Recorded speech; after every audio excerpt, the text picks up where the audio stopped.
تو میں آج کچھ کوٹ جو ہیں قائد اعظم محمد علی جناح کے وہ آپ کے سامنے پیش کروں گا کہ جو آج ہماری ملک میں ناسور بنے ہوئے ہیں۔ سب سے پہلا کوٹ جو ان کا ہے وہ بلیک مارکیٹنگ کے بارے میں ہے۔ قائد اعظم فرماتے ہیں کہ چور بازاری معاشرے کے خلاف ایک بہت بڑا جرم ہے۔ بلیک مارکیٹنگ کرنے والے باخبر، چالاک اور بظاہر ذمہ دار نظر آنے والے لوگ ہوتے ہیں۔ ایسے لوگوں کو انتہائی سخت سزا ملنی چاہیے، کیونکہ یہ لوگ خوراک اور دیگر اشیاء ضرورت کی نگرانی اور تقسیم کے نظام کو بگاڑتے ہیں اور عام لوگوں میں فاقہ کشی اور اموات کا باعث بنتے ہیں۔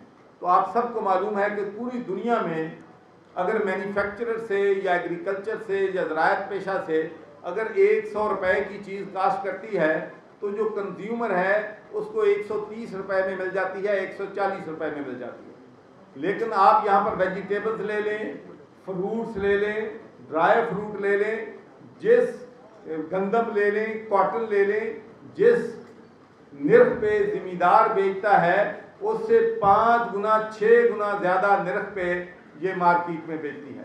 تو یہ سارا احتساب جو ہے یا پرائس ہائک جو ہے، یہ جو سٹاکسٹ ہیں جو منی کو سٹاک کر کے زیادہ قیمت پہ بیچتے ہیں، ان کی وجہ ہوتا ہے۔ تو میں سمجھتا ہوں کہ کسی بھی ذمہ دار حکومت کو قائد اعظم کے اس اصول پہ کار فرما ہونا چاہیے۔